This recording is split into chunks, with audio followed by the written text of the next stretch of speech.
ভারতকে টুকরো টুকরো করার আহ্বান জানালেন অস্ট্রিয়ার একজন অর্থ উপদেষ্টা। দেশের মানুষ ইলিশ খেতে পারে না, অথচ ভারতের দুর্গাপূজা উপলক্ষে 12,000 টন ইলিশ পাঠানো হচ্ছে। কেন?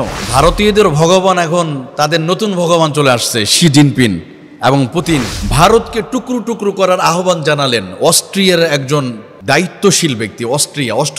অস্ট্রিয়ার অর্থ উপদেষ্টা তার টুইটারে লিখেছে যে ভারতকে টুকরো টুকরো, মোট ভারতকে 11টা ভাগ করেছেন উনি, এবং ধর্ম এবং ভাষার ভিত্তিতে আলাদা করে আলাদাভাবে পতাকা দিয়ে তিনি ডাক দিয়েছেন, আসেন সংখ্যালঘুদের উপর নির্যাতন হয়, ভাষার ভিত্তিতে অনেক মানুষকে নির্যাতন করা হয়, এটাকে আলাদা করা উচিত। এটা ডাক দিয়েছেন কে? অস্ট্রিয়ার একজন ব্যক্তি। ইতিমধ্যে চ্যানেলগুলোতে ভাইরাল হয়েছে। আমি মনে করি ভারতকে আসলে আলাদা করা উচিত। এজন্য পৃথিবীর ভিতরে সবচাইতে সাম্প্রদায়িক যদি রাষ্ট্র বলা হয় সেটা হলো ভারত। যে দেশে মুসলমানরা কুরবানি গরুর গোশত রাখার জন্য মুসলমানদেরকে হত্যা করা হয়, যে দেশে মুসলমানদেরকে মসজিদ দখল করে মন্দির বানানো হয়, দুদিন পর পর দেখবেন অমুক জায়গায় মসজিদের নিচে মন্দির পাওয়া যায়। পৃথিবীতে অনেক মানুষ আবিষ্কার করে, আর ওখানে ওরা মসজিদের নিচে মন্দির আবিষ্কার করে। ভারতে একজন কুকুরের দাম আছে, একটা বিড়ালের দাম আছে, কিন্তু মুসলমানের দাম নাই। যেই ভারত উপমহাদেশ মুসলমানরা তিল তিল করে সাজিয়েছে, সেই ভারতে তারা মুসলমানদের সাথে এমন আচরণ করে মনে হয় মুসলমানরা ভিক্ষুক, অন্য জায়গা থেকে এসেছে। অথচ আপনি কুতুব মিনার, আপনি তাকান সে তাজমহলের দিকে, মুসলিমদের ঐতিহ্যগুলো এখনো তারা মুছে ফেলতে পারে নাই। তাহলে এই ভারত উপমহাদেশ, এখানে ভাষার ভিত্তিতে, ধর্মের ভিত্তিতে আলাদা হওয়া উচিত হবে একদিন। দেখেন কাশ্মীরে মুসলমানদের উপরে জুলুম আর নির্যাতন চলছে, বিভিন্ন ভাষা। আমি মনে করি অস্ট্রিয়ার ওই ব্যক্তি খুব চমৎকার কথা বলেছেন। পৃথিবীর সবচেয়ে সাম্প্রদায়িক রাষ্ট্র হলো ভারত, এবং দেখেন বাংলাদেশকে নিয়ে যদি কোনোদিন আলাদা হয়, সবচেয়ে বাংলাদেশ শান্তি থাকবে। আমাদের দেশটাকে 53 বছরে যদিও তারা সাহায্য করেছিল তাদের স্বার্থে, আমাদের দেশটা একটু শান্তিতে থাকবে। কারণ যত চক্রান্ত, গত 2020 সাল থেকে নিয়ে 2025 সাল পর্যন্ত 570 জন মানুষকে শুধু বর্ডারে গুলি করে হত্যা করেছে আমাদের পার্শ্ববর্তী ভারত। ফেলানি থেকে নিয়ে কোনো অপরাধ নাই, অথচ ভারত চাইনার বর্ডারে মারতে পারে না, পাকিস্তানের বর্ডারে বিড়ালও মারতে পারে না, কিন্তু বাংলাদেশের বর্ডারে নিরপরাধ নিরস্ত বাঙালিদের উপরে নির্যাতন করে। আবার অনেকে এদেরকে বন্ধু বলে। আমি তো মনে করি ভারতকে যে শত্রু এটা চিনতে পারাটাই আমাদের সবচেয়ে বড় অর্জন। অস্ট্রিয়ার ওই ব্যক্তির সাথে আমিও একমত। উনি যেটা বলেছেন, চমৎকার একটি কথা বলেছেন, যে এখানে সবচেয়ে চরম উগ্রপন্থী, এই যে নরেন্দ্র মোদী যিনি প্রধানমন্ত্রী, তিনি গুজরাটের মুখ্যমন্ত্রী ছিলেন 2006 সালে। তিনি যখন মুখ্যমন্ত্রী থাকা অবস্থায় 2000 মুসলমানদের তিনি হত্যা করেছিলেন। মুসলমানদের রক্তের উপর পাড়ি দিয়ে আজকে তিনি প্রধানমন্ত্রী হয়েছেন নরেন্দ্র মোদী। তবে নরেন্দ্র মোদী ওনাদেরকে বলে দিতে চায় যে পৃথিবীতে মুসলিমরা আবার বিজয় অর্জন করবে। হয়তো আজকে বিপদে আছে, কিন্তু একটা দিন আল্লাহ তাআলা আমাদের পাঠিয়েছে বিজয় করার জন্য, কোরআনকে বিজয় করার জন্য। হুয়াল্লাযী আরসালা রাসূলাহু বিল হুদা ওয়া দীনিল হাক্কি লিইয়ুযহিরাহু আলাদ-দীনি কুল্লিহি ওয়া কাফা বিল্লাহি শাহীদা। আল্লাহ তাআলা দ্বীনকে বিজয় করার জন্য আমার নবীকে আল্লাহ তাআলা পাঠিয়েছে, দ্বীন বিজয় করার জন্য। আল্লাহ অবশ্যই বিজয় করে পৃথিবীর 1 ইঞ্চি মাটি থাকবে না যেখানে কালিমার পতাকা উড়ানো হবে না। দেশের মানুষ ইলিশ খেতে পারে না, অথচ দুর্গাপূজায়, ভারতের দুর্গাপূজা উপলক্ষে 12,000 টন ইলিশ পাঠানো হচ্ছে। কেন? আজকে যদি কোনো পণ্য, কোনো জিনিস যদি বিধর্মীরা তাদের ধর্মীয় কাজে উদ্দেশ্য যদি ব্যবহার করবে, তাহলে তো বিক্রি করে না জায়েজ। এছাড়া আমাদের দেশের মানুষ তখন ইলিশ মাছ ভুলে গেছে। আর আমি মনে করি বর্তমান জাতীয় মাছ ইলিশ দেওয়া ঠিক নয়, এটাকে নতুন করে কারেকশন করা। আমাদের জাতীয় মাছ দিতে হবে এখন পাঙ্গাসের দামও বেড়ে গেছে। গরিবরা এমনও মানুষ আছে হয়তো বছরে 5 বছরে ইলিশে খায়নি, এমনও মানুষ আছে। ইলিশ তো স্বপ্নের মতো হয়ে গেছে, অথচ সেই ইলিশ কিনা এই যে সামনে হিন্দু ধর্মের সবচেয়ে তাদের বড় উৎসব আসতেছে, এই উপলক্ষে বাংলাদেশ থেকে নাকি এত 1000 টন ইলিশ যাবে। কেন? আমরা তো খেতে পারি না। তাদের ধর্মীয় উৎসব তারা 1000 বার পালন করুক, কোনো সমস্যা নাই।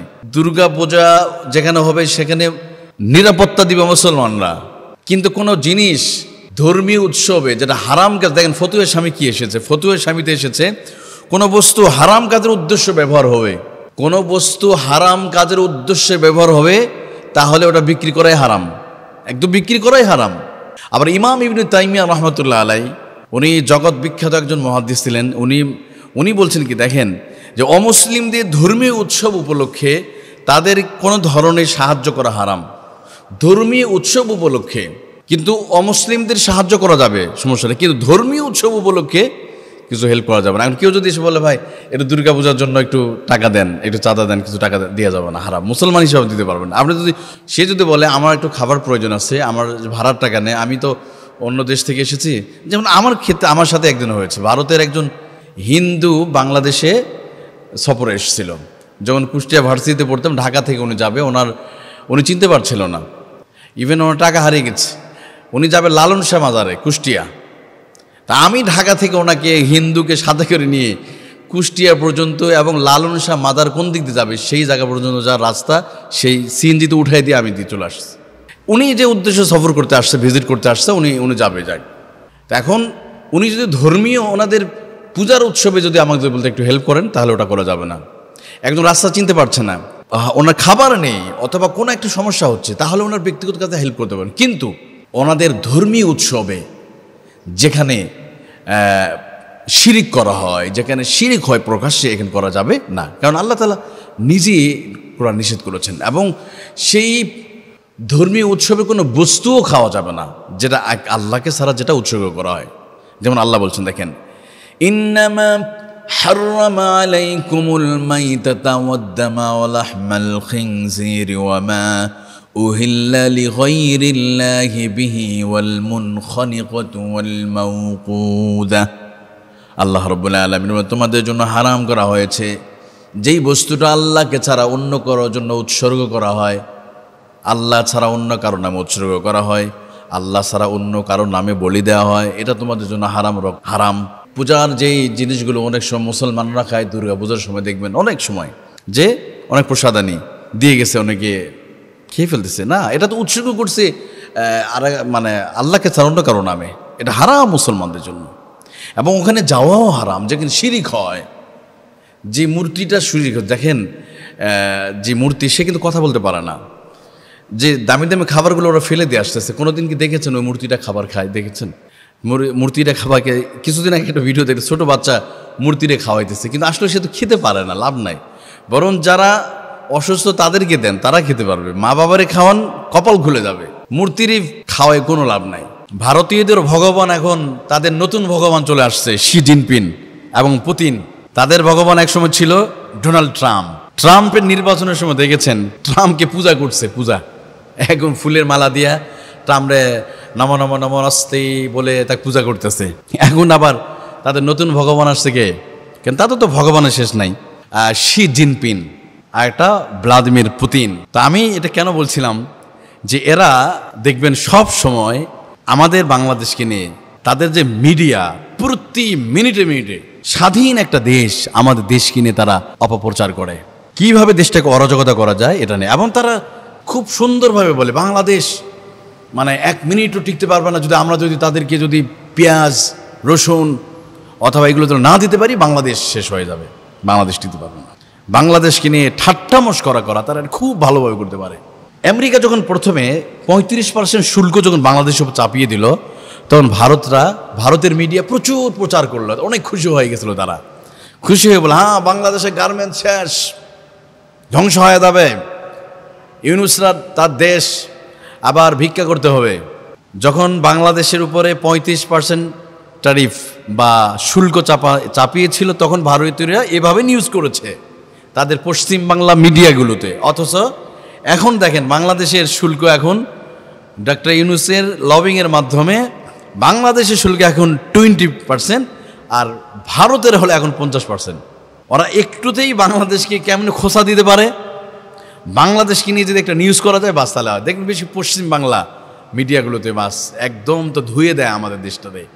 মানে এত পরিমাণ নেগেটিভ নিউজ করে তারা, এত পরিমাণ নেগেটিভ নিউজ, মানে বলে শেষ করা যাবে না। আমাদের দেশকে নিয়ে তারা মানে অপপ্রচারে লিপ্ত হয়ে আছে। অথচ দেখেন আমরা যে তাদের পেঁয়াজ ছাড়াও চলতে পারি সেটা প্রমাণ হয়ে গেছে। যখন বলা হলো যে আমরা নিজের দেশে আমরা উৎপাদন বাড়াতে হবে আমাদেরকে, বাস উৎপাদন শুরু হয়ে গেল। ঘরে ঘরে মানুষ পেঁয়াজ লাগাতে শুরু করেছে। এক পর্যায়ে কৃষকরা বলা শুরু করলো, এত দাম যদি কমে যায় আমরা এত আমাদের পেঁয়াজ লাগাবো কেন? তা আমরা যদি চেষ্টা করি নিজেরা আমরা কি করতে অন্যের উপর নির্ভরশীল হওয়া আমাদের প্রয়োজন নাই। তারা বলতো যে তাদের চিকিৎসা না নিলে আমরা শেষ হয়ে যাব। কই, এতদিন তো বন্ধ ছিল, মানুষ কি সব মরে গেছে নাকি? এখন চায়না যখন খুলে দিয়েছে চিকিৎসার রাস্তা, এখন মানুষ চায়নাতে যাচ্ছে, খুব দ্রুত ভিসা পেয়ে যাবে এবং ভারতে যে খরচ হবে একই খরচে চায়না থেকে চিকিৎসা নেওয়া সম্ভব। বাস এবার এখন তারা কি করতেছে, এখন আবার ভিসা দেওয়া শুরু করছে ভারত। তো তারা আমাদের দেশটাকে নিয়ে প্রতিনিয়ত, যারা আমাদের দেশ থেকে যারা ওপারে চলে গিয়েছে, কল্পনা করেন তাদের ফুল্লি নিরাপত্তা দিচ্ছে আর কিছু গুজব ছড়ায় কিছু বাঙালিদেরকে পুশব্যাক করতেছে।